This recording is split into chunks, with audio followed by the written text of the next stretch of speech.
Hello, and welcome to episode 4 of the Wow Cool Robot podcast. I'm your host, as always, Adam, joined by my two fellow brave heroes, Galen. Ahoy, hoy. And Noel. Hello again. And this this week, we are covering the King of Braves himself, GaoGaiGar. It ran in 1997. It is the last entry in the ongoing Brave saga. Ongoing means it's still going. It's not. It was the last entry in the Brave series. The Brave saga, for those who don't know, is sort of the spiritual successor to Transformers in Japan.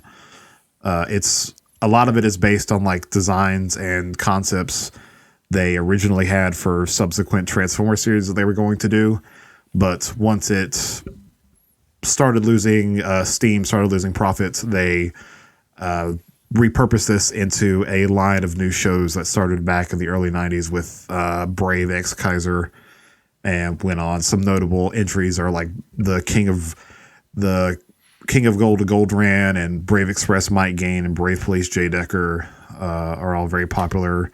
Dagwan and Firebird are also really popular. But none still quite get the love and attention that GaoGaiGar does. So, as a whole, what did we think of it? Especially for you two, because you have no familiarity with it whatsoever, like myself. It took a while for it to really catch me, and about 20 episodes. But when it's 50 episodes long, that's not as bad as some other shows. And once it stopped being quite so Monster of the Week, then I was definitely hooked. Yeah, a lot of Brave series have like a mid-series twist where the episodes get a lot more sequential. Like I had the same feeling as Galen because I thought like the first like 20 episodes or so were like a slow burn because like it didn't really focus on like a singular villain. It was just like the Monster of the Week format. So yeah, it could be like a slog to binge it all at once. Yeah, because they're slowly building up story in the background, and none of it pays off until after the second half of the show kicks into gear. There was so much foreshadowing. Yeah, like lots of like little tiny moments where the camera will just hang on a certain character or a certain moment for 2 or 3 seconds longer than it normally would. Like Kaido, for example, or when we started to get flashbacks about pizza, which, sentences that sound weird out of context. There's going to be a lot of them regarding that character. Yes.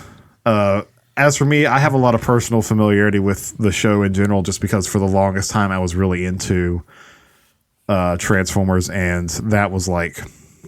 The Brave series in general was always something that just sort of leaked into it for the via the various people I interacted with, who were also into Transformers because they share a lot of DNA.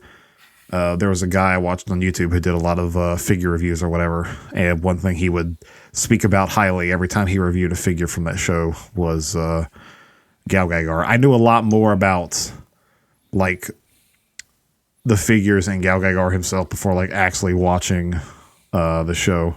Didn't you only finally watch it somewhat recently? I think I mentioned this in a previous episode. Yeah. You actually mentioned that in episode 0 because I was like going on and on about how like it's so great and it's my favorite. But I only recently watched it as of August of last year. But then I remember you said that like once you finished it on like you said on the Discord, you said like you cried at the last episode. Yeah. So was it the last episode of the original series, or was it like the OVA? It was the last episode of Final. The true meaning of bravery got to me. All right. I was gonna say, which final episode was it? Of part 1, of part 2, or part 2.25? The last part of Final for sure, okay, but we'll talk about that. We'll talk about that in next month's episode. Which this is a 2-parter, by the way. We will be covering GaoGaiGar Final, but that's going to be its own separate thing, because if we wanted to include it in this one, holy shit, that would be like a 4-hour episode at minimum. because we have a lot to talk about just covering the regular show in general. Starting with the story, we open with a couple driving through the snow, and the wife is making a wish upon a star that, I would love to have a child of our own. And then from space comes this enormous mecha lion, which got lost during the Voltron combination sequence and spat out a small baby boy that they named Mamoru. Because they were all out of storks. Yeah. Yeah. So it basically parallels like Superman's like origin story as well. And or Goku. Yeah, and or Goku. Around that same time, this was 8 years ago, prior to the events of the story that this happened. And then I think it's 2 years before the actual story begins. A young astronaut working for the Space Development Center named Guy Shishno his space shuttle is attacked by this metal alien being that's referred to as ELO-1, and it gravely injures him. He is rescued once again by the Mecha Lion, who we later find out is named Galleon. No relation. Yeah, no relation. Wait, so like Guy basically his only like human part is like his head? Yeah, pretty much. He's kind of like he's like the $6 million man. We can rebuild him. We have the technology. Or maybe like RoboCop as well. Yeah, pretty much. Or Raiden from Metal Gear Solid. He is rescued by Galleon. ELO-1 crashes into Tokyo and subsequently starts sucking a lot of technology, everything from like cars, buses, trains, planes, anything mechanical down into its depths. And then it sort of just goes quiet for 2 years until one day when our young protagonist, a lot of protagonists are about 8 or 10 years old. That's like prime protagonist age. Especially if you're trying to sell merchandise. Especially if you're trying to sell toys, which is what the Brave series was meant to do. For what was basically a toy commercial, GaoGaiGar had an insane budget, which shows which shows in a lot of the stock footage that they use a lot. And boy, will you appreciate that stock footage. Yeah, it feels like good stock footage though. It doesn't feel like bad stock footage. Like I never get tired of watching Final Fusion because the theme is so good and it's well animated, and because they at least make the effort to change it up every once in a while. Yeah, and it's also funny that like the girl always has to like break the glass to press the button every time they do Final Fusion. Yeah, every time they do Final Fusion, Mikoto has to break the freaking glass to do the button. I understand. I understand putting stuff behind glass for emergencies, but you guys do this once a week. Just make it a big red button at this point. You can still slam it if you want to, but you don't have to break anything. To their credit, though, they do change it up slightly a few times, and never more have I laughed than in one later episode when it has GaoGaiGar and another robot that we meet a little later, two allies fighting each other, next time on GaoGaiGar. And then you get to the episode, and they're just having a practice match, and when she does the fusion, it's okay, this, typing out the button, hits the button, and just that brief pause for her to sigh was the funniest thing I had seen that whole day. Yeah. She's basically like, "Yep. Why do I have to keep breaking this glass every time I do this?" Yeah. So we rejoin Mamoru, now 8 years old, on a school field trip to a place called Garbage Island, which is sort of just, as the name implies, an island of literal garbage because of all the excess and of humans as you do. And he makes contact with the same force that came down he reawakens the dormant like EOLO-1, who, as we learn, they're from the planet Zonder. They are the Zondarians. Their leader is a sort of like an AI computer thing named Pastar, and he has his 4 machine kings, which represent like different machines on Earth. There's Polonaise, who is like a train. There's Primada, who's like a motorcycle ballerina lady. She's in charge of cars. Yeah, and she's in charge of like cars, motorcycles, things that have wheels. That aren't We meet trains. Pensionon. Yeah, that aren't. Yes, and then we meet Pensionon, who is like a boat, just like a straight up boat with a big old eyeball on it. And then we meet Pizza, who looks like a bird and does stuff with like, aircraft and things like that.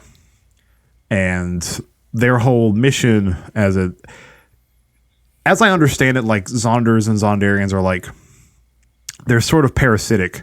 They infect themselves on a planet, turn everyone and everything into Zonders themselves and make Zonder metal and move on to the next planet. That's just what they do. And they're here to do that on Earth, but not if the super secret government organization specifically designed to fight these guys called 3G, or the Gutsy Geoid Guard. Make sure I have that correct. Yeah, you had that right. Wait, Adam, did you mention what EI stands for? It's like extra. It's not extra. It's not extraterrestrial intelligence. It's something else. No, but that's what it says on the wiki, I think. Is That it? it's Yeah. Yeah. Yeah, it's extraterrestrial intelligence. Huh. So basically aliens. Yeah. Yeah. So, Mamoru sort of like having a connection to the Zonders that we'll get to later, sort of reawakens everything, and a homeless person, as we later find out, who was living on Garbage Island, made contact, or the Machine Kings made contact with him, and they Zonderized him with a piece of Zonder metal. And what that does is it's sort of plays on like this human emotions and amplifies them. Generally what this means is when they become a Zonder robot, they become the personification of like whatever was bothering them. Like the homeless person, for example, lost all of his money in a horse race, and as such the thing he took on looked like a horse. And I thought it was really interesting if you look and see, because he has like a heat attack and like a freeze attack, and if you look when he opens up his mandibles to do it, you see like freezers and refrigerator units in the freeze hand, and like microwaves and fans in the other. I thought that was a really nice touch. And there are many different forms that like the Zonda robots take. There's that guy. There was one guy who later on who was like really into military stuff and like war games or whatever. And his Zonda robot was like a bunch of helicopters and tanks and jeeps all mashed together, and the robot reflected that. It also reflected Azaku in a lot of ways. There was the one lady who was tired of being stuck in traffic all day, and so it just became a giant steamroller that just crushed all the cars and absorbed them to become a bigger steamroller. No, it was the truck driver that became the steamroller. Right. The pizza lady. The pizza lady became super like motorcycle. A super motorcycle from hell that would tear up the roads and destroy cars, and could also like multiply itself multiple times. So in order to stop the Zondarians, a organization known as 3G, the Gutsy Geoid Guard, are the ones who are dispatched to take care of it under the command of Chief Kotaro Taiga. They're sort of like they're underneath the Space Development Center. In a lot of ways, the Space Development Center is just like it's sort of a front for their organization, likely to get budgeting. And when all else fails, they call upon a guy who is now a cyborg thanks to the work of his father. And he can fuse with Galleon, the Mecha Lion, who breaks free after the ELO one starts attacking. And they become GaoGaiGar. And when that doesn't work, like it does in every episode, he forms with individual things called Gao machines. There's Liner Gao, which is a bullet train. There's Drill Gao, which is a drill tank. and there's Stealth Gal, which looks like a stealth A bomber. B1 bomber, the big triangle. And they all that's a B2. come together to form. Yeah, and they all come together to form GaoGaiGar, the King of Braves himself. And one thing I want to mention is, I think it's interesting that like there's also different moments in the show where it shows like the Gal machines like actually doing stuff independently of like just being parts for the larger robot itself, which I thought was really nice. Like Stealth Gal many times it's just a jetpack for GaoGaiGar when Guy forms with Galleon. There's a couple of times where they use Lantern Gal. Drill Gal also does like, you know, some other stuff. And I thought that was neat that they did that. So these machines just had purpose other than just being components for the larger robot. And at one point when he has the drills on his hands to punch some stuff and the plane is a jetpack, when they do the GaoGaiGar transformation, they only play the bit where the train joins in, and instead of the bits where the plane and the drill also come in through the green tornado, which actually does exist in the world. Yeah. So they put a stop to the giant horse death robot from destroying City Hall because, as I understand it, the homeless person used to work there. His wife and kids left him. He lost all of his money in a horse race, so he was going to take out all of his frustrations on them, only to be stopped by GaoGaiGar himself. And it's then because Mamoru has been there the whole time. When the Garbage Island formed into the horse robot, it sort of just absorbed the boat that they were on his field trip with him, and only him and his classmates stay with it, and they watch Guy make many attempts to try and rescue them before he finally rests them on a building, and they watch the fight between GaoGaiGar and the horse robot play out, and he pulls out the core of the robot with his final finishing move, Hell and Heaven, after going through his whole suite of attacks to show you what he's made of, because it's the first episode and they have to lay this stuff out. He goes to crush it, only for Mamoru to then leap off of the building and fly down to the core itself and purify it. Yes, because he turned green and now has wings and literally flies down. Yeah, he kind of looks like a fairy. Because with those like wings and stuff like that. And he says a bunch of mumbo jumbo in Latin that I haven't bothered translating. And it turns back into a homeless guy. Yeah. And they do this like... That was Latin. Yeah. Throughout the first half of the show, it is a Monster of the Week format. But they introduce a lot of side characters. Like, for example, it's not just GaoGaiGar on the 3G team. They've got the Fire Engine brothers. Well, it's a fire engine and a crane. And a crane. And their primary thing is... Yeah, their primary thing is rescue operations, and then they can combine themselves into a bigger robot called Chorujin. There's Volfog, the intelligence gatherer, and I thought his introduction was pretty slick because he appears as a police car in the motorcycle episode, and then in the next episode, there's only like brief flashes of him. And they slowly introduce him to the story as like this, because he's intelligent. He's a field operator who like specializes in intelligence and like espionage and all that. So he spends a lot of his time hidden. So they do a lot to build that up. That was actually a bit that I really liked when it started hinting that there was a lot more foreshadowing and build up. Because when you meet Enryu and Hiryu, like it's at the beginning of the episode is, oh, hey, there's these two robots and they can turn into robots, but they just haven't been able to. They don't believe in themselves enough. And by the end of that episode, they have. Yeah. And then also they can combine, but they can't, but they need to work together to do that. And by the end of the next episode, they've done that. But Volfog has like a good 5 episodes of slowly introducing him. Yeah, which I really appreciated. That's something else that's also kind of a theme of the Brave series. There's always a character that's like mysterious, has a dark color palette, and may or may not be a ninja.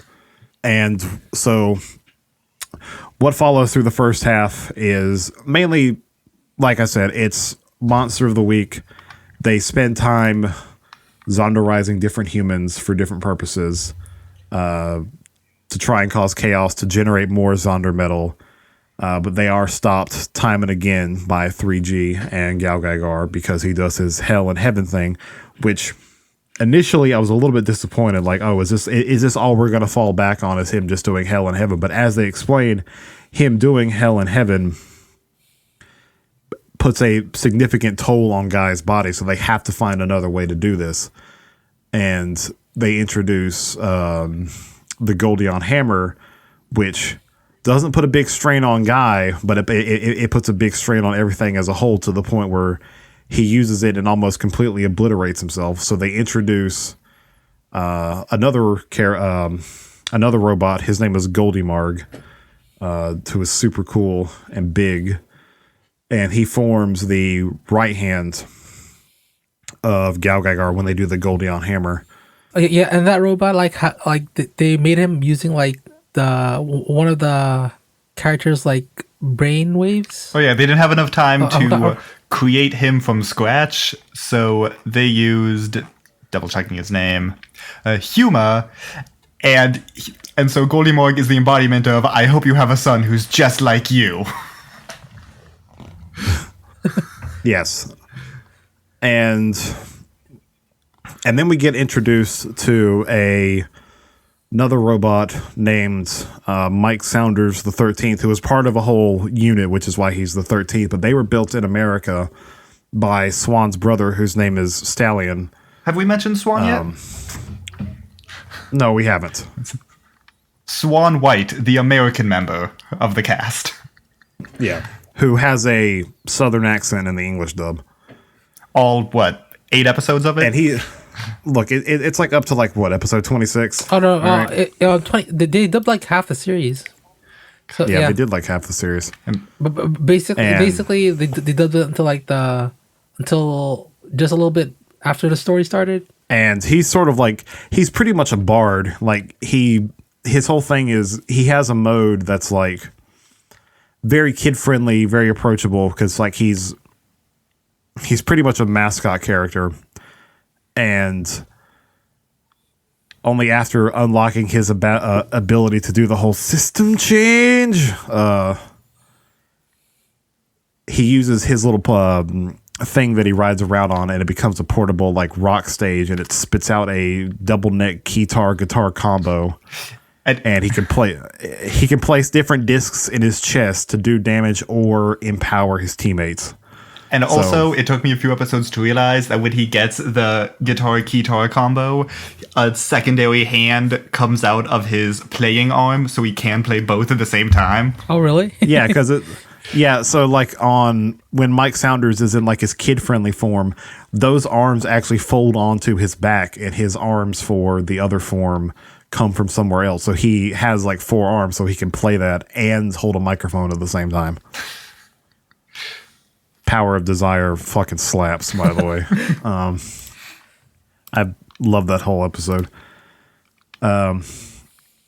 Finally, after, because they keep using the Zonder metal over and over and over and over and over and over again, and like eventually they have to run out.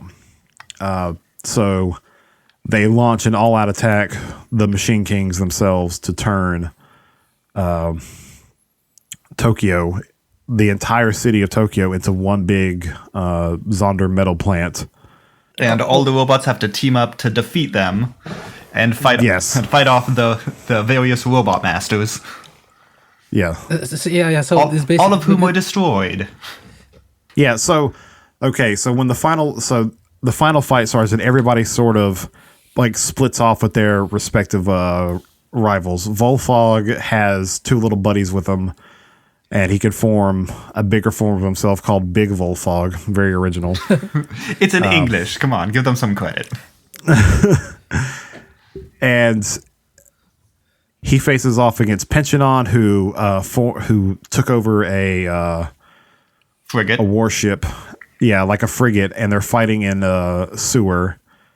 Guy is off fighting Pizza, and I think it's Choryugen goes squares up against Primata and Polonaise because they are making like rounds around the city to generate like energy and electricity to make the Zonder metal form from all of the like citizens who live there. Yeah, they become a giant train and a giant car and become a particle accelerator. And he beats them by derailing one into the other. Yeah. And when that happens, Choryugen gets heavily injured in the battle, and he's sort of laying there, and his core is exposed. All of these robots are powered by the G-Stone, which was reverse engineered from plans that the people at the Space Development Center got from Galleon when he first arrived, which is how they were able to make GaoGaiGar himself, how they were able to keep Guy alive, and make all the different various robots. And she jumps for it, but much like how Superman is weak to kryptonite, Primata jumps for it to attack his core, only for the power of the G-Stone to then just completely disintegrate her. Oh, and I was also wondering, so like the 4 Machine Kings were also humans that were turned by Zonder metal, right? Yeah, that it probably happened. It probably happened when like they first got when the ELO-1 first landed. Well, but Pizza wasn't. I think they just were not Zonders. Yeah, we'll get to. Yeah, we'll get there. We'll get to Pizza. Yeah, because I think it was like it was like I think they were like there for like I felt like I think I heard like in the show like if you were like Zonderized for a long amount of time, then you lose your sense of self, I guess. Yeah, because Mamoru, who was there when the attack on Tokyo City happens, he goes to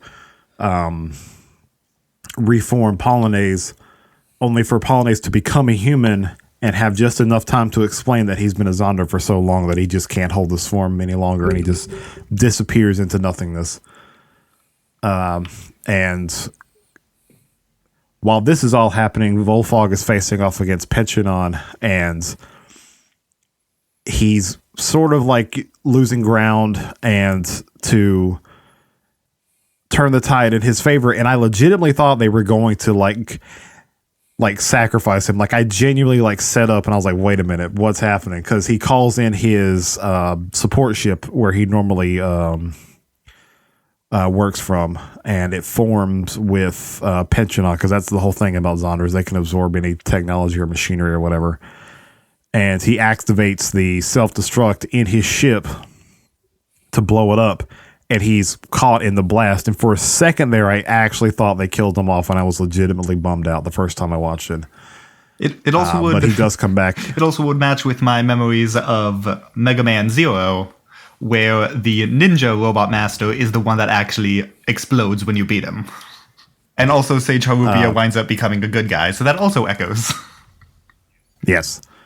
And then Guy is off fighting Pizza, and through various battles that he's had with Pizza throughout the show up to this point, it's sort of reawakened Pizza's memories of who he used to be before he was a Machine King. And he ultimately learns who he was. And when Guy thinks he's beaten him, he moves on to go to Pastar, the one who's been directing all of the Machine Kings, to finally put an end to this, only to be restrained. And it seems like for a second there, Pastar is like going to put the finishing move on the Guy, only for Pizza to step in and sacrifice himself in the process, saving Guy and taking out Pastar, and finally achieving what I heard in a YouTube video described as like, because there have been a couple of points up to this where it seemed like Pizza had been killed for good, but it wasn't because he didn't die in like glorious combat, so he can't go to Alien Valhalla. And now that he's sacrificed himself and floating off into the sky like a big fiery phoenix, he can finally do that. So the day is saved, and everyone's like, "Oh, we don't have to deal with the Zondarians anymore." But then Chief Taiga, there's still like 26 more episodes left, so something else is going to happen. And they offhandedly mentioned that when Galleon first arrived, he also showed imagery of like 31 machine primevals, and that gets started up a few episodes later, wherein... I mean, technically it kind of starts at the end of that episode, because instead of having a next time, it has a stinger where it turns out Pashtar wasn't destroyed completely, and the last bit of him floats up, and a mysterious new Machine King appears and consumes him, and it's like, haha, now we have the data we need. Yeah, they have the data on like everything. And that introduces the 31 machine primevals, who were the progenitors of the Zondarians themselves. And that's when we also, and everyone's like, oh, everything is good, everything is happy. And then Mike Saunders is going back to America, and they're like, okay, so everything's fine now. Only for the Space Development Center itself to be attacked by 3 mysterious pillars that have come down from the heaven after attacking the plane that Mike Saunders was on. And they quickly form GaoGaiGar to try and take it out, only for him to absolutely get his shit rocked by them, because these are much more powerful than anything they had faced before. It is at that point we get introduced to a fellow named Soldato J, and who is the reborn form of Pizza and his buddy Arma, which was one of Mamoru's classmates. But we'll get to characters in a minute. And they are on board this massive white battleship that can turn into a giant robot named King Jader. And King Jader's introduction is like one of the best moments in the show. Oh, yeah. Because he goes in. Oh, and isn't he like the biggest robot in the show? Oh, he's so huge. GaoGaiGar comes up to his knees. Yeah, he's huge. Yeah, he's huge. Like King Jader's introduction is one of the highlights of the show. Like, because he goes in and just absolutely like decimates the machine primevals that were threatening to destroy GaoGaiGar and like take in and destroy the city. And he just comes in, wham bam, thank you, ma'am. And then they purify the machine primevals only for them not to be humans, but parts of a larger sort of crystal ball. And they all have this like we know who it is, but they don't know who it is, and everyone has like that whole like, wow, who was this guy? In the process, however, the 3G base underneath the Space Development Center is destroyed, and you're thinking, oh no, everyone we've been following up to this point is gone, but no, they've all been moved to a orbit base above Earth. And that is sort of the new base of operations for 3G, who gets renamed from the Gutsy Geoid Guard to the Gutsy Galaxy Guard. And they launch an all-out war against the machine primevals, and they even pass out leaflets to the general population saying, "Hey, here's this big organization that's been protecting you this whole time. If you see anything strange, call this number." Which I thought was really funny. Except apparently they only handed it out in Japan, because then later on they were attacking the pyramids in Egypt, and nobody thinks to call the Gutsy Galaxy Guard. They also switch from taking over random bits of machinery to taking over famous landmarks. Yes. We also have a little jaunt over to China, because China has been developing their own AI robots based on Hyodun Enryu's AI. and their names are Fuyu and Ryu, and they look similar to the other two, but they're like a dump truck and a cement mixer, respectively. And their whole thing is like, yes, they're just as powerful as Hyoru and Enryu, and yes, they can also do the combination thing, but they've also had like the inhibitors removed to think about other human life that they need to protect first. And they only follow orders, and the orders were being given by a guy Yeah. who looks just like Gendo Akari. He does. I thought that too when I first saw that guy. Yeah, there was a lot of moments during the show where it was like, wait a minute, is this turning into another show for a while? For a while. Yep. There's also the episode where Chodorujin is like fighting a primeval and he gets sent back in time. And it turns out he was the part of the asteroid that like killed the dinosaurs. And then they find him again in the present, buried in like rock or whatever when Mamoru's on a field trip looking at fossils. Well, during one of the battles, because now the Machine Kings just want to blow up the Earth because, like, screw you guys. But the biggest asteroid, nobody's close enough to try and push it back through the portal, except Hyoru and Enryu, who are fused together. And so they push it and they say goodbye to everybody, like, we'll be on the other side of the galaxy. Hopefully someday we can meet again. And then it's something like 4 episodes later, when we're expecting them to have flown all the way across the galaxy. No, they're just in a cliffside. Like, apparently it was so the portal was so powerful that it also sent them back in time. Except we actually get an explanation, funnily enough. Yeah. Yeah, because that's... and I was also super surprised when they got sent in time. It was just basically like, oh, they just fell from the asteroid and then just like landed somewhere on Earth and just stayed there for like 65 billion years. Yeah, I thought that was really interesting. Like, you mentioned, like, the show makes an effort to explain what happened to them. The show makes an effort to explain a lot of things. Some of it, I would say, would honestly just be kind of unnecessary because one thing the show does is, like, before...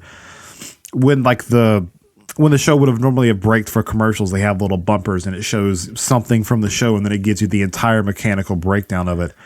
And they do it for everything. Everything from like GaoGaiGar himself to Swan's friggin' like microbus and even like a character's cell phone. They give you the... Which was the funniest goddamn thing, because it's after they've handed out the leaflet saying, if you see weird stuff, call this number. And this girl, who's the main character's love interest's older sister, whose main purpose is to take her younger sister to random places which turn out to be attacked by monsters every single time. Every single time. Yes. She is the living embodiment of child endangerment. And so... It goes back to being sort of Monster of the Week for about 1 episode, and it takes over a broadcast station, which is now broadcasting to every single channel the sort of GaoGaiGar spin-off cartoon, because it's now a public thing. And her sister is so mad about not being able to watch professional wrestling, which was the plot of episode 2, for the record, that she drives there with her sister in tow to complain to the manager, and then she opens the door and her sister is attacked and captured by the Zonder, and she goes, my god, it's this evil monster, there's only one thing that I, as her older sister, can do, and she takes out her phone and calls 3G to have them come and save the day. like the first responsible adult in any of these series, that they don't just rush in, they call the people who know what to do. And then immediately at that point is the commercial, and the bumper is, her phone, here's her phone plan, here's how much it weighs, here's the ringtone she uses. Here's all the different, like, componentry that's in it. So we fight all the machine primevals, and eventually the fight moves out into space above the planet Jupiter. And but why are they going to in the Jupiter? process? Yes, because I forget. Because when Hyoru and Enryu were launched through space, it somehow kicked them into Jupiter, and it was the fact that they went through Jupiter that filled them with the power and kicked them to the past. Yeah, and now the Machine Kings are going to Jupiter, so they also get the power, which is a trademark. Yes, and there is no There is no fancy name for this. It is literally called But it's power. in English, so they get a bit of a pass. Yeah, so they do get a little bit of a pass. And the power is made up from a lot of things. Guy's father goes to investigate and is unfortunately... he unfortunately dies when the... I forget which spaceship he was on. They give a name to everything. So if I don't remember to name something, I feel like I'm doing a disservice because they go to great lengths to explain how everything works. It was the Kusanagi. That one I remember. Yeah. Because they were all named Yes. after the gods. And- And the Kusanagi I remember. Yes. And this whole time while they've been hanging around Jupiter, whatever, a guy's been seeing visions of this strange woman who turns out to be his mother. Which I thought was really weird. I was totally expecting it to see something else. And there were a few episodes before his father mentions offhand to him, like, yes, I know that it was because your mother got lost. Oh yeah, it was the first trip to Jupiter. They sent a probe to Jupiter way in the past, and it came back with the power. And then every following manned expedition they sent was lost, and she was on the 5th expedition, Guy's mom. And so that's why he became an astronaut. And we're just mentioning that offhand. And then the next episode, it's revealed, oh yeah, that mysterious woman that you've been seeing for the past 15 episodes. It was his mom all along. Yes. And the spirit of Leo, Guy's father, and his mother go on to help him and the rest of the Machine Robot Corps and King Jader to take out... the ultimate form of the primevals. It's like the Z Master, I think it's called. And they do this by like going inside of him, and King Jader self-detonates itself to take him out. And we defeated the machine primevals. We think everything is safe. It's episode 48. There's one more. What's going to happen? No, that was episode 47. Oh, okay. Then 48 begins with a clip show and everything being nice. Oh, yeah. So, like, it ends on 40. It is on episode 47. There's 2 more left. What's going to happen? 48 is a clip show where everything is nice and good. And then in episode 49, they reveal that way back at the beginning of all of this, when ELO first landed on Earth, it implanted a spore into Mikoto, who is Guy's love interest that has been working with 3G this whole time. I think she's the one that pushes the button when he fuses and breaks the glass. I think they also explain it was like when he arrived, like her parents died because of that. Yeah, because of the EI-01. Yeah, falling into... And for the record, they beat the big boss episode 47. Episode 48 starts good, and halfway through, we reveal, dun dun dun, there's actually... And in the last episode, they can solve everything. Yeah. EI-01 implanted a spore into her that has, over the time, sort of matured itself into what they were trying to achieve in the first place, which is like this new... new refined form of a Zondarian, and called the Zonuda. And Guy has like he's met with this great conflict, like, oh, I have to fight somebody that I love, and nothing he does is able to defeat her. Yeah, because yeah. You go. No, you go ahead. He's able to do can defeat her, and all of the robots are losing their power, and he fuses with all of them, but then they're getting smashed off of him. Yeah. And eventually, because of only the G-Stones, it's because of like the G-Stone. It was like with many things. Yeah, because because of the G stones, like Guy was able to beat the robot form of Mikoto, and use the heaven and hell attack to take out her orb. Then she just transforms back to the Zenudo girl form. Yeah. But then she was then sublimating everything around her, including him. But he walked forward and says, well, if I have to kill you, then we can die together, because I can't live without you. And then in comes Mamoru, who's able to save the day. And was it this or I think it was when he was defeating the Z Master that he used Hell and Heaven to defeat the core, which was a nice touch. Yes.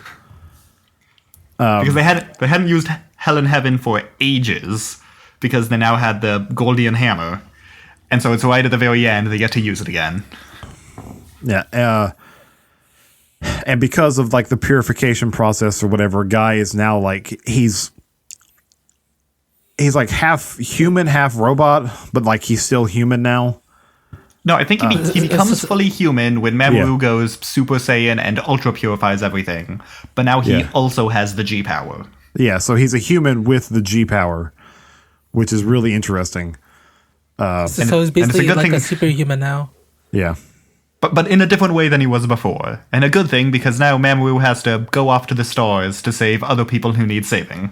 Yeah, he hops on board Galleon, and he's like, with this new power, I will protect other people in different parts of the galaxy, but not before they do the whole like fake marriage ceremony between him and one of his classmates / love interest. Hana. Mm-hmm. Yeah, Hana. Come on, that's established from like episode 1, and it's a constant thing. I know it is, but they... Yeah. I kind of felt like they did that so like he would come back for her, I guess. Yeah. It was just them being adorable. I appreciate that they do have a few sort of breaks to take a breather where it's just them all being adorable. Yes. Like anytime the two rich kids are trying to one-up each other. And Mamoru flies off into space with Galleon, and that's that for now. So, yeah, the story is a bit of a slow burn, but it does pick up after the second half, and the episodes become a lot more sequential. And we get to see a lot of really cool characters do a lot of cool stuff. Definitely up there for one of my favorites. But what is a story without its characters? So we have Guy, who is half human, half cyborg because of his, or is like mostly cyborg because of his near-death experience with EIO-1.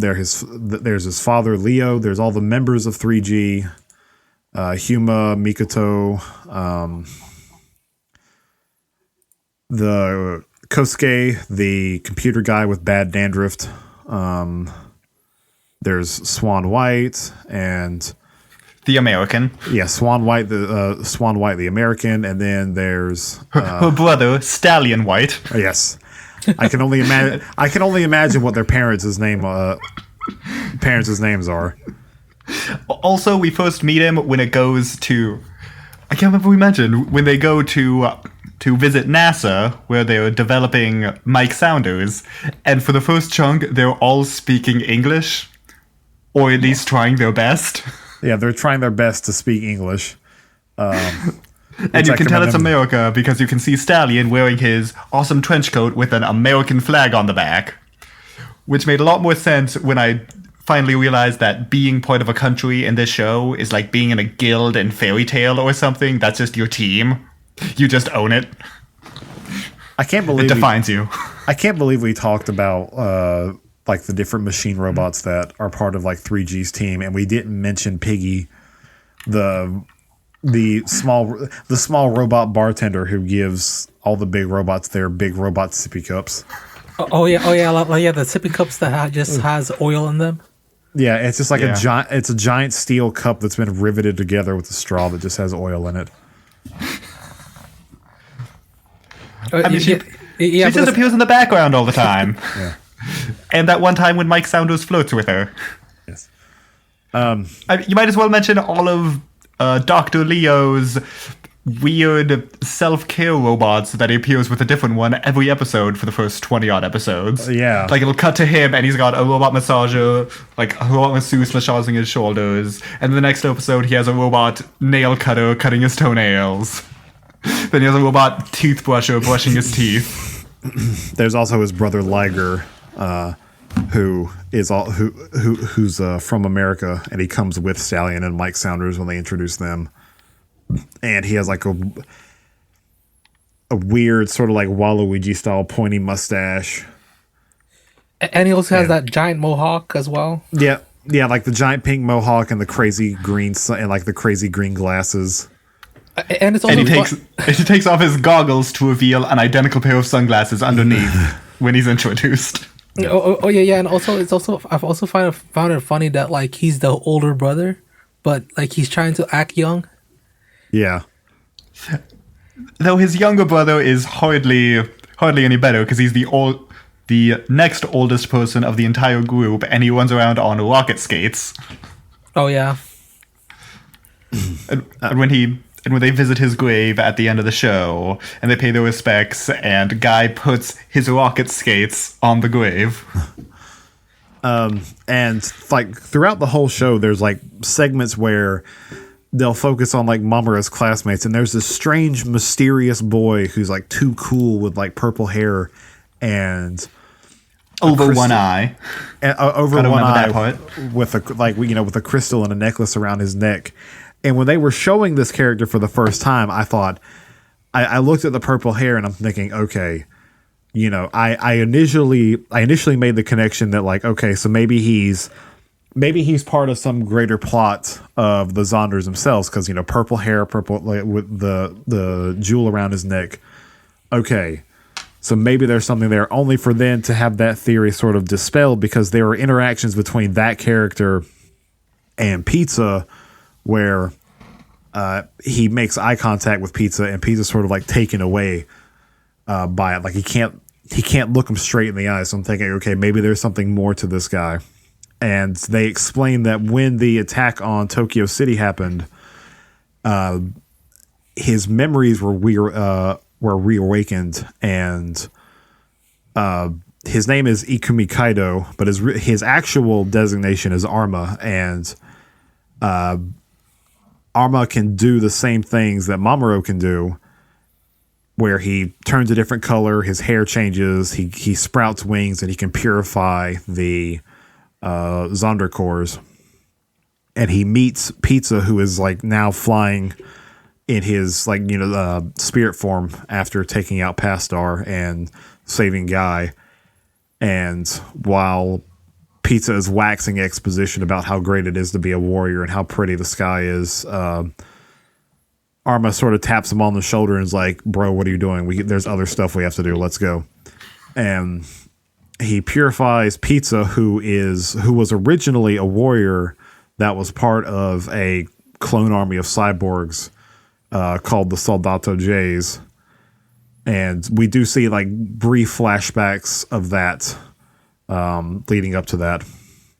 And then they go down in the sewer where a gravely injured Volfog escaped after fighting Pensionon, and Pensionon has been destroyed to the point that he can't regenerate himself.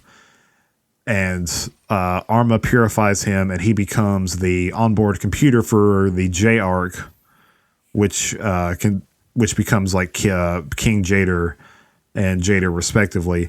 And that whole little quartet there were all parts of a much larger army on the Red Planet, which is where Kaido is from and where Pizza is from originally.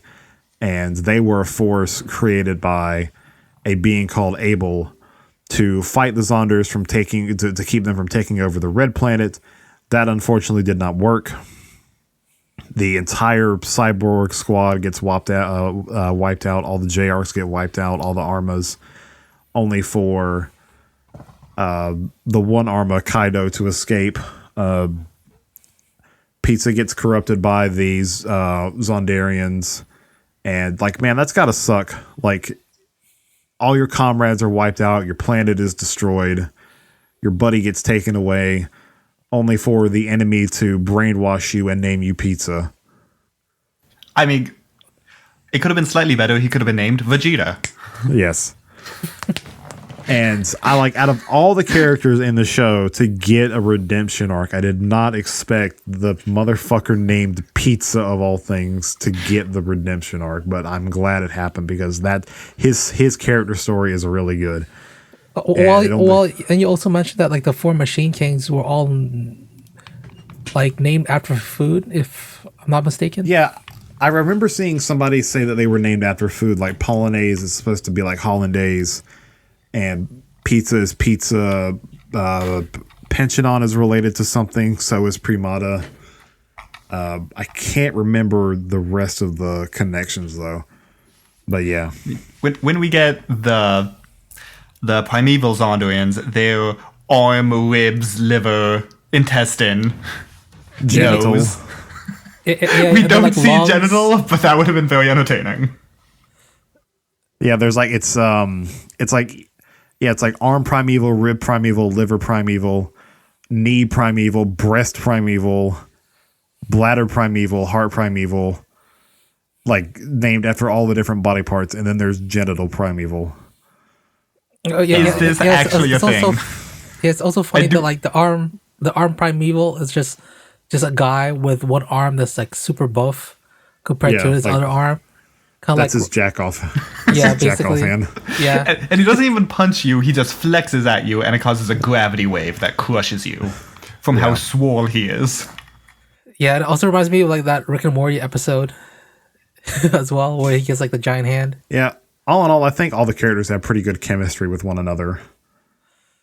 Mamoru has sort of like a younger brother, older brother relationship with Guy. All the members of 3G working together. I love that, like, when Chief Taiga is in the Space Development Center, like, doing his, like, regular job, and then he goes down to the big order room where everyone's at. He can, like, switch his suit around so it becomes a magical flowing cape, which looks really cool. Any favorite characters from you guys? Well, I didn't want us to forget that Mamoru is referred to by the bad guys as he's the legacy of Cain. Yeah. And then, what was the armor again? He was the something of Abel. The disaster left by Abel. Yes, because that's what we needed in this kids show is some Christian symbolism. Yeah, it was like I said, late 90s, early 2000s anime have like weird, like Abrahamic, that's not how you pronounce that word. Like weird religious symbolism from like mainly Christianity. Mamoru's real name is Latio, and he's the legacy left by Cain.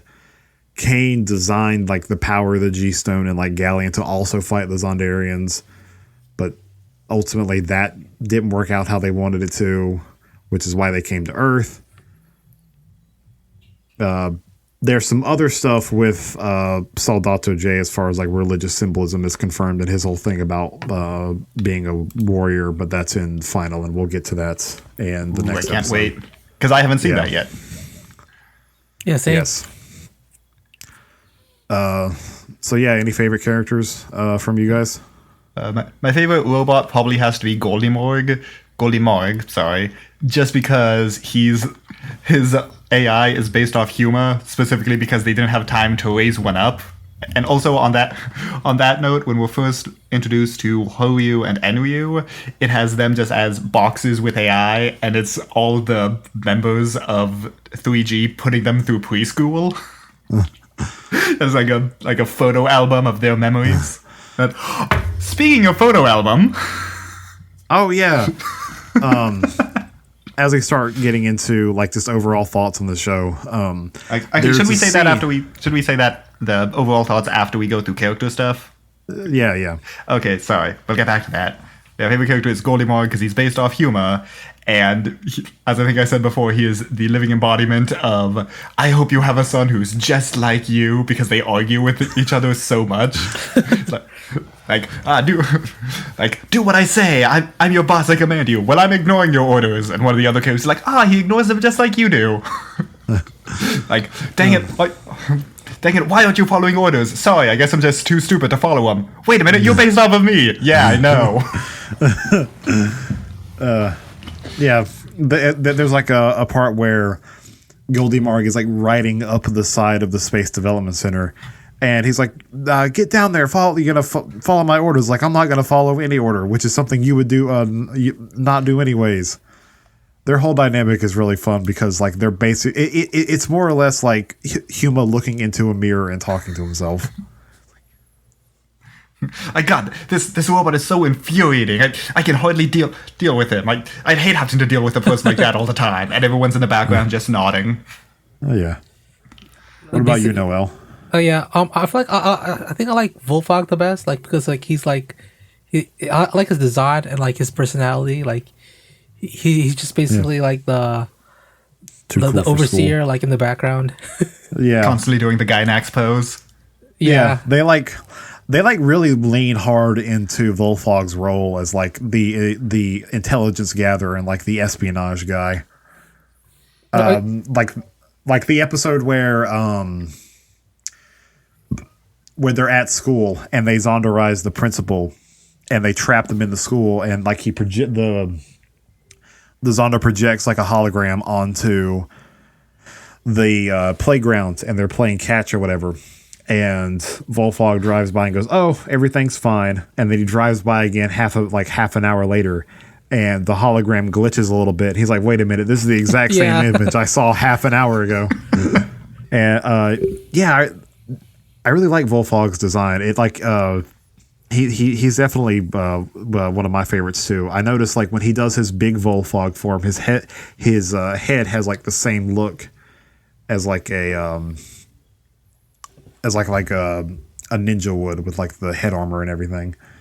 And a lot of his attacks are also very like ninja like he has a giant throwing star, for God's sakes, that he has to use two hands to throw. Yeah, he does. Yeah. Oh, yeah. And then I think a second like close favorite one would be like Mike Saunders. I actually like his like transform more than his actual like normal form, because it seems too kiddie. Yeah. Well, when they introduced Mike Saunders for the first time, before he was able to system change, I was like, God, is he just gonna be like this forever? But no. Then like the episode happens where he uses like disc M and disc P for the first time, like to power everybody up, and he sings like the power of desire and everything. I was like, yes, this is a good character. I like this character because he's essentially the bard of the group. He's just there to like do like sonic wave attacks and then power up his friends with like the power of song. And when you have a guy on your team who sings your theme song, like literally anything is possible. Yeah. The show, like it gets really hype at times. Like when they first introduced like the Goldion hammer, like Chief Tiger like pulls the key out and he like presents it forward, and like his hair is like waving all over the place, and his tailcoats are waving all over the place, and Mikoto like authorizes the Goldion hammer by doing the most aggressive credit card swipe ever. I am honestly disappointed that in that there aren't sparks coming off of the Rito when she slides it. Yeah. I am honestly disappointed in the animators that they didn't add that. It was she swipes that card the same way I do after my chip gets neglected 3 times at the checkout counter. It would have been funny if they actually showed like a guy just like fixing the glass for the button, like for an episode. Like oh, someone actually fixes that. Yeah, well, then like. That is funny that they didn't do that, because they also explained like one of GaoGaiGar's tools is like the dimension pliers, and he can use that to alter the like space-time continuum and whatnot, and break through different barriers and whatnot. And they mass produce the dimension pliers by like the literal hundreds of thousands. And they just explain, oh, the city may get trashed after this week's episode, but the dimension pliers will come in and they'll just fix everything and it'll be fine. That's actually just right at the very end, because the last episode, well, the second last episode begins with them, as it does the whole clip show, and it's memories from previous episodes. Like, remember it was a year ago, but it seems like it was just yesterday that we were here and the giant trash horse robot wrecked up the city. But look, as they look over the horizon, and there's all these buildings getting repaired by all the cranes and the construction crews. And right after that, then the final boss shows up and wrecks everything. And then they show up with the giant carrier full of pliers, like, we'll fix it. Yeah, a lot of GaoGaiGar's like weapons are based on tools. Like the dividing driver can open up space because they realize, oh man, a lot of these fights are happening in cities. There's a lot of collateral damage. Civilians are in danger. So what the dividing driver does is like splits open the space, like warps like actual literal physical space so they can have like a battleground where he can successively fight the Zonda robot and not like harm anything. He has a rocket fist because, you know, all giant robots have rocket fists. That's just like a prerequisite for super robots. If you're going to be a super robot, you need to rocket punch at least once. The pliers. Yeah. Which we've talked about. Yeah. The pliers. And then there are also like other members of 3G also get their own individual tools. Like Horu and Enryu get the pencil launchers, which as Galen pointed out when we were discussing and outlining the episode before we recorded that, they kind of look like Zaku bazookas. And they look exactly like Zaku bazookas. Yes. They have like heat guns and they have like freeze guns and melting guns. They can turn up the dial on their chest like a giant AC unit and turn up the heat or freeze everything. And then when they combine, their super weapon is the eraser head, which disables explosions. Yes. It's a giant, like, it looks like a giant eraser, and they fire it at an explosion, and it absorbs it and redirects it away from everything else. And then when they have and it's the E-99. Yeah. And then when they have a really big explosion they're trying to get rid of, they keep building up until it's the E-9999. And it's ridiculously huge. Like, this time it'll work. They have to use their like ladder and crane arms from their fire truck modes to brace themselves against the ground. Volfog has his two little buddies, Gundober, who is a motorcycle, and Gunglue, who is a helicopter, and they act as support units and also as his arms for his big combined forms, Big Volfog. And Gunglue is the product of a poor English translation, or like not an English translation. As I understand it, his name was originally meant to be Gun Eagle, but something got lost in the process, so they just called him Gunglue, which is a really unfortunate name. Yeah. So, any overall anything else we want to comment on in regards to characters? Oh, how about the villains? Did you have any favorite villains or least favorite villains? Like, I mean, I thought. Like I thought Pizza was like, oh, this dude's name is Pizza. He's not gonna have any importance to anything. Boy, was I wrong. I mean, whenever they were pairing up to fight against the heroes, he was the one who always fought against Guy. Yeah. And we had a very brief flashback about his past. So I was thinking, oh, this guy's definitely gonna get a redemption arc and help them out to some extent. Yeah, but I didn't picture to that extent, but. I just wasn't expecting it from the one character who is named Pizza, you know? Pizza. I have some leftover. I have some leftover pizza in my fridge. It's Pizza. His name is Pizza. Like, which makes for some very entertaining statements. Yeah. Like, so then Orma goes and gets his giant battleship, but first he has to get Pizza. Yeah. So Pizza can drive the ship. Yeah. As far as favorite villains, like there were a lot of Zonda robot designs I really liked, like the military one, the steam train one was really cool. The space shuttle one I liked, and then the dragon one on the roller coaster I also really liked. They played around a lot and had a lot of fun with the different designs. They were always trying something different, even going so far as to having one of the Zonda robots just be a bunch of tires like the Michelin Man. Which was the first hint of, wait a minute, I thought they took over machinery. A pile of tires isn't machinery. And then a few episodes later, I think something takes over a logging camp, and it takes over all of the logs.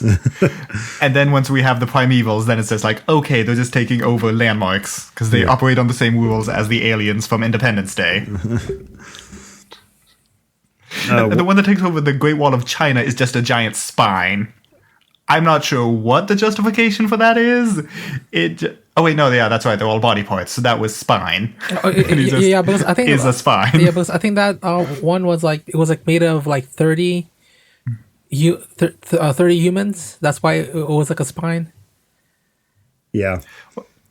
I also liked Pigeon, despite his weird laugh. I appreciate that he got to be part of the Redemption Arc crew.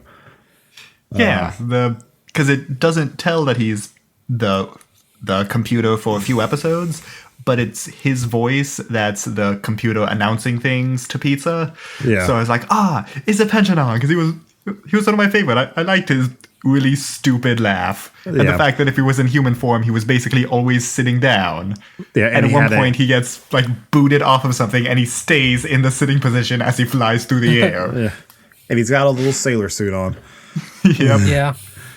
Yeah, because they explained that in the army of like cyborgs and a fleet of J-Arc battleships made by Able, the computer on board them was known as like the Tomaros, and Pensionon was one of those. So when he gets purified, he becomes the computer system for the J-Arc.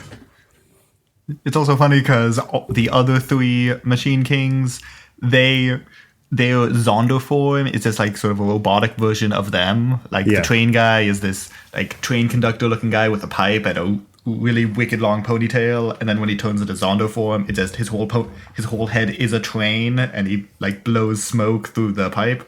Yeah, he kind of looks like if you cross like a train with like a lizard, because he's got like because he has like a tail. And like the big eyes on both sides of his head. Yeah, and the big eyes on the side of his. But then Pensionon is the one that he turns into Zondo form, and he's just a giant boat with arms and legs. He looks like legs. He looks like something from Outlaw Star. Yes. Speaking of, when all the primeval ones, which are all the body parts, they steal a bunch of battleships for the final battle, and then turn them into space battleships. Sadly, I don't think any of them stole the Yamato, so we can't say that one of them was Space Battleship Yamato. But, so it's ribs, and his battleship now has giant ribs sticking out that he uses to fire his disintegration ray. And then eyes, and hers has eyes all along the side that let her see the future.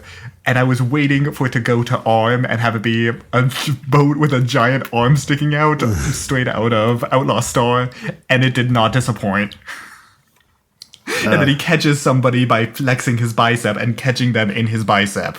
Yeah, that was a good part. It was. What about you, Noah? Any favorite villains or Zonder designs? Oh, I think for Zonder designs, I think I like the. Let's see. Yeah, was it roller coaster? Yeah, the roller coaster one. Yeah, that one was, I think, my favorite one, and then maybe the tank one as well. And for villains, I think the most memorable for me was the arm one because of how ridiculous it is. Another favorite Zonder design I forgot to mention is the big railway cannon one. I thought that was pretty cool. Yes. Oh yeah, the episode where it takes about 4 schools getting wiped off the face of a map by a giant indirect fire rail cannon before they realize that something's up, and they don't even evacuate the schools. Yeah. It's sort of weird that they try to avoid any implied casualties, but at the same time, a few times, without the dividing driver making the battlefield, in the middle of town, there's just a giant explosion that vaporizes several city blocks. Yeah, and it's never commented upon. Yeah, when King Jader is first introduced, and he's fighting the machine primevals that made short work of GaoGaiGar, he's like punching and drop kicking these dudes into buildings that have lights on. So I'm assuming they're populated. Oh yeah. It's probably like a case of like, as long as you're not a main character, we're not going to show them dying. and they're not going to make any mention of it either. There actually was one mention of we need to work fast to save the remaining civilians in this city. There was the one time when there was the implication that there's some that they haven't saved. The remaining civilians. Yes. Keyword remaining.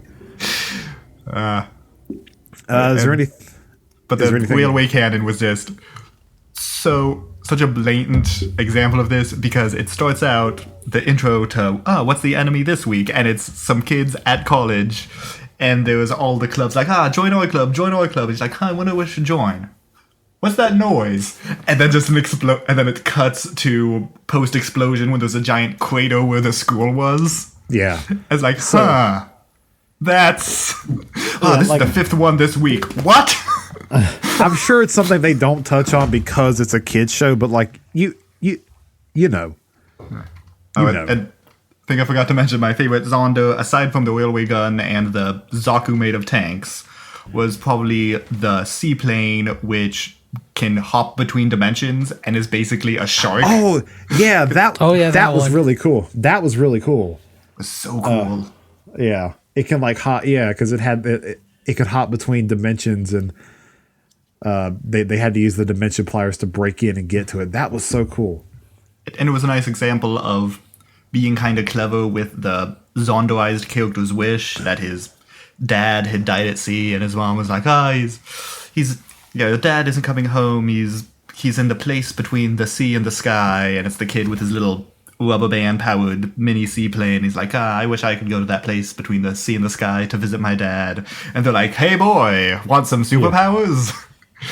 And now he's able to go between dimensions. It's like, it's a nice little clever. That episode was interesting too, because that was the first time they like zonderized a child. Normally it was adults.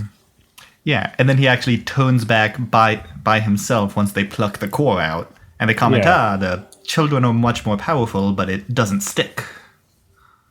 Yeah. Any other things you guys want to touch on in regards to story, characters, thoughts on something? Oh, yeah.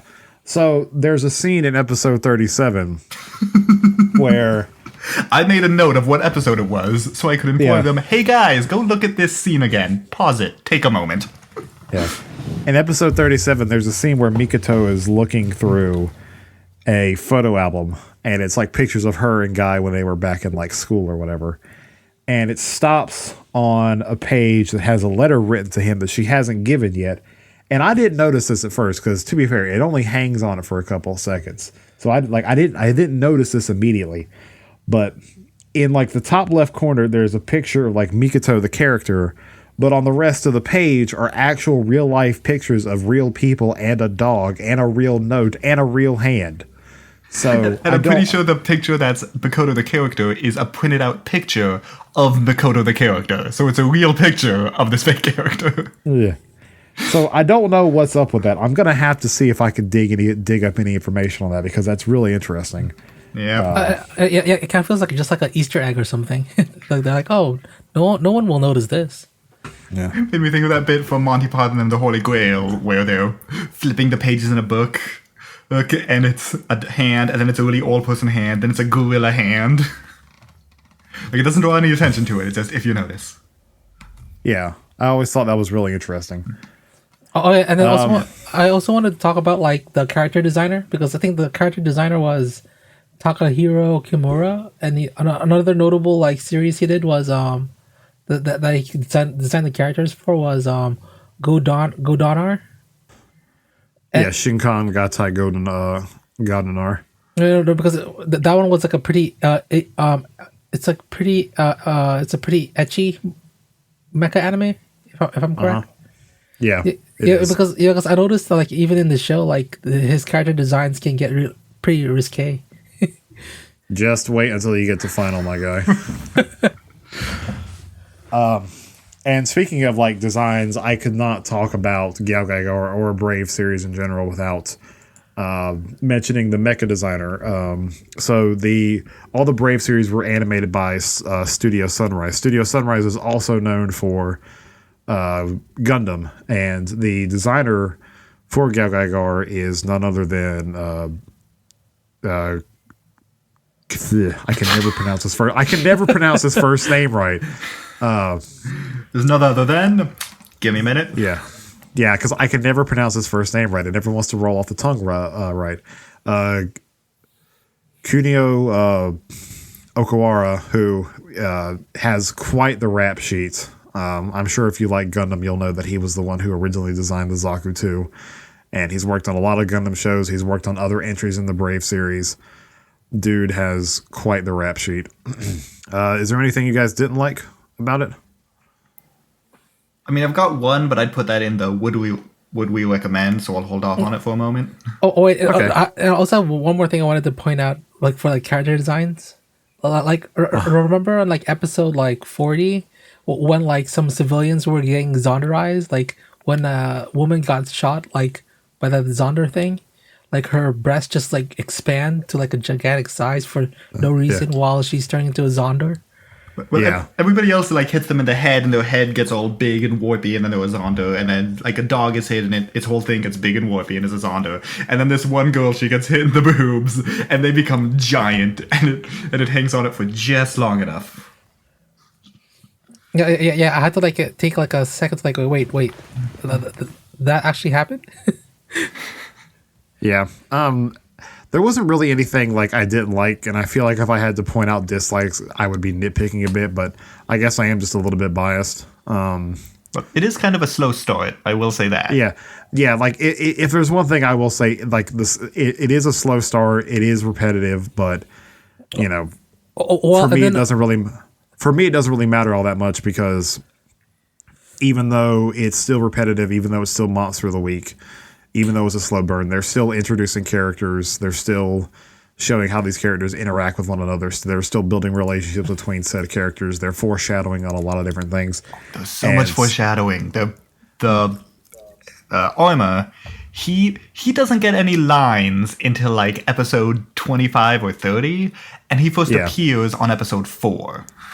Yeah. So, like I said, the only thing I can really say is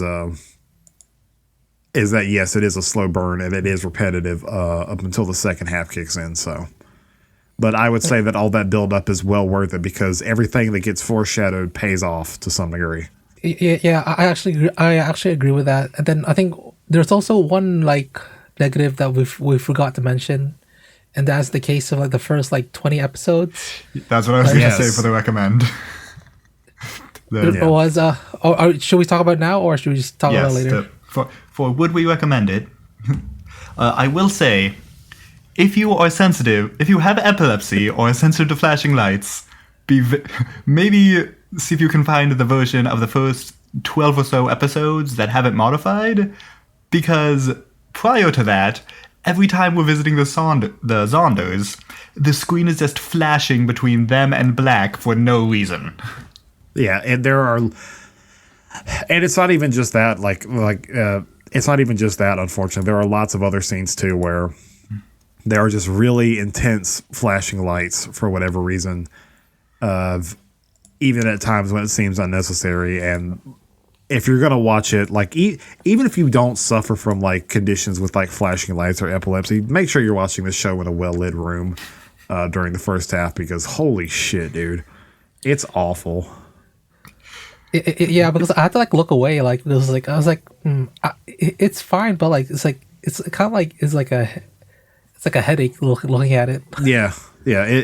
It is rather headache inducing. I will say that. And the camera's also like swinging around as this happens.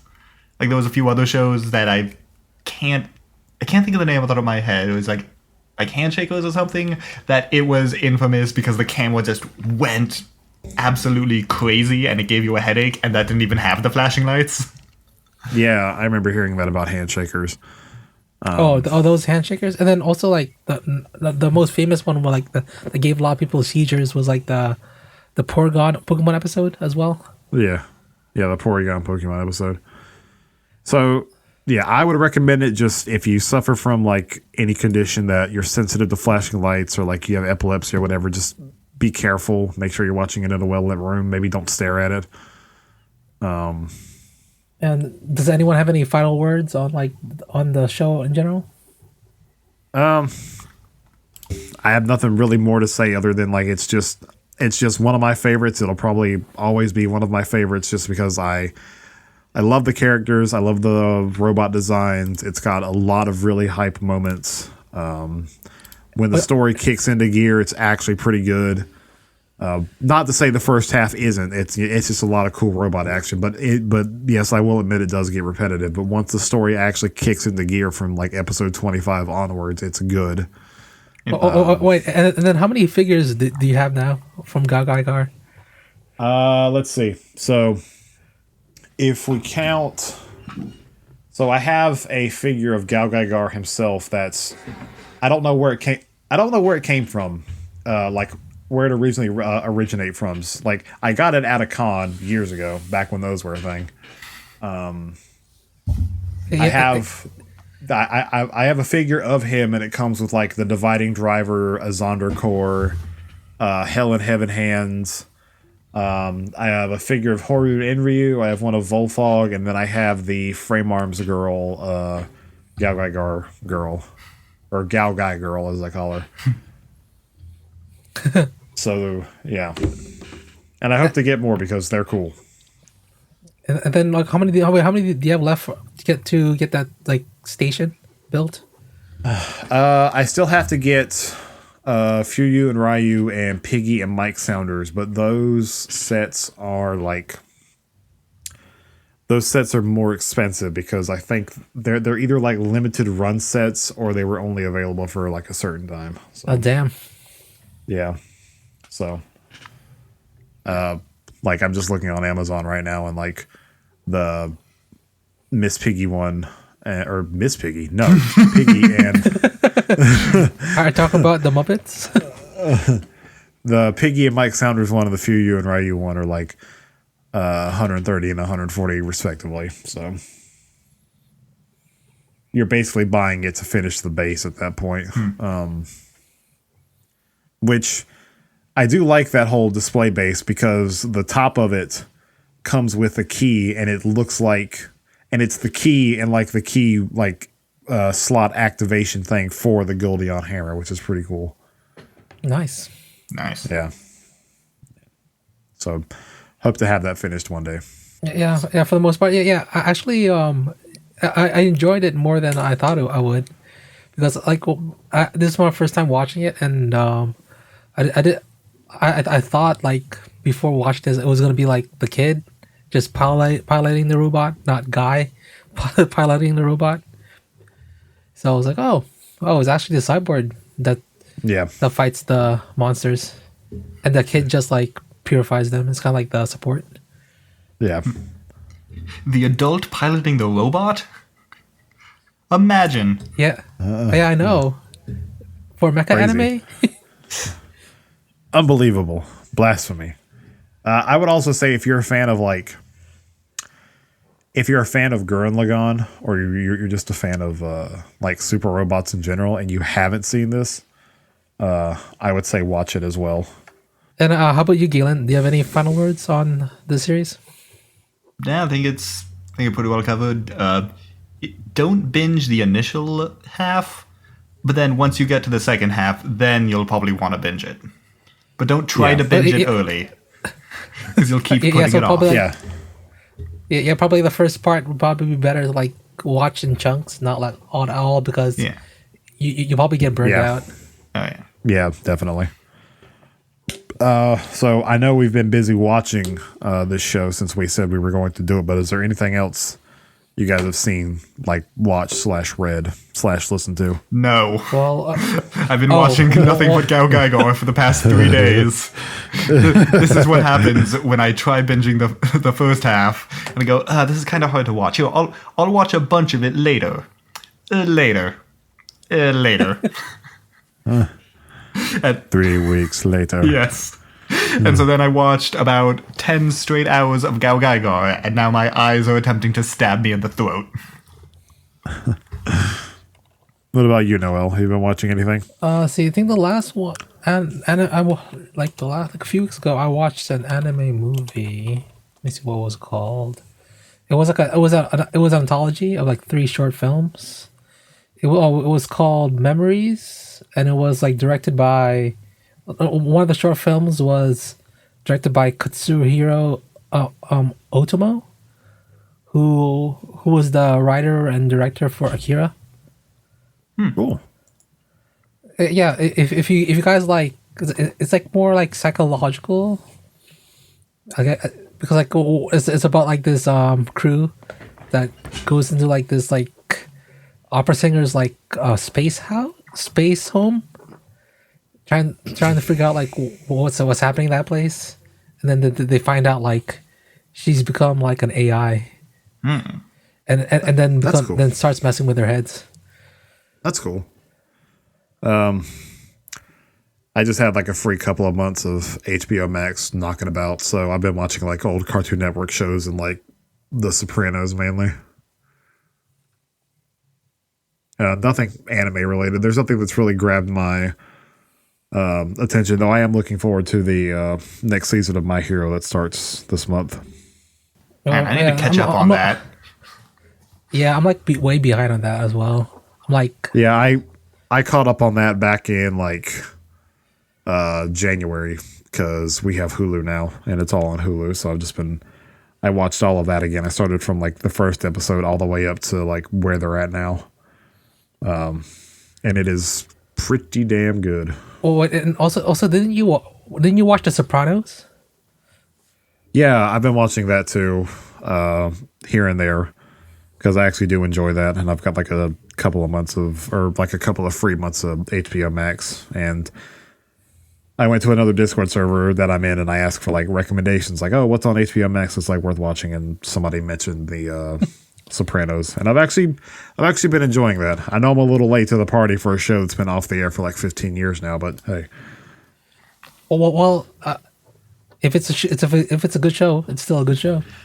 Yeah. I mean, hey, GaoGaiGar is about 2 months younger than I am, and I'm only just now watching it, and it's great. Yeah. Oh, I'm getting old. Yeah, because like also like Avatar, the last Airbender is like 16 years old. Who will remember GaoGaiGar when I'm on my deathbed? Your great grandkids who you made watch it as part of your will. Yeah, I actually have the first 5 episodes on DVD, so yeah, it's probably expensive now, right? oh yeah. Let me do a quick Google search here. Well, GaoGaiGar, it'll probably be expensive unless they like re-release it on Blu-ray or something. GaoGaiGar Blu-ray box set on Amazon. Available for the low price of $372.92. Yeah. Is that from Amazon or Damn. from another seller?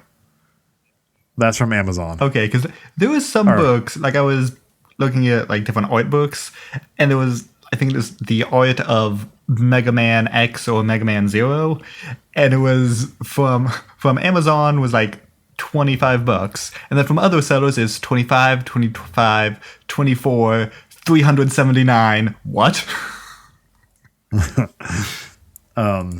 Yeah, it's coming from some place called Samurai Media. I'll throw an image in the chat about like everything that it comes with, but it comes with like posters of like all the Machine Primevals and like all the cast and everything. And it's like 4 discs, and it's even got like a few copies of like the data file breakdowns from the commercial breaks. Neat. And the box looks really slick. Man, I wish I could have that. Oh yeah, damn, that looks nice. Yeah, it does look nice. That's a very nice box set. So yeah, that was our episode on GaoGaiGar. Stay tuned. We should have the GaoGaiGar final episode up in another few weeks' time. Until then, we'll see you later. Till next time. Bye.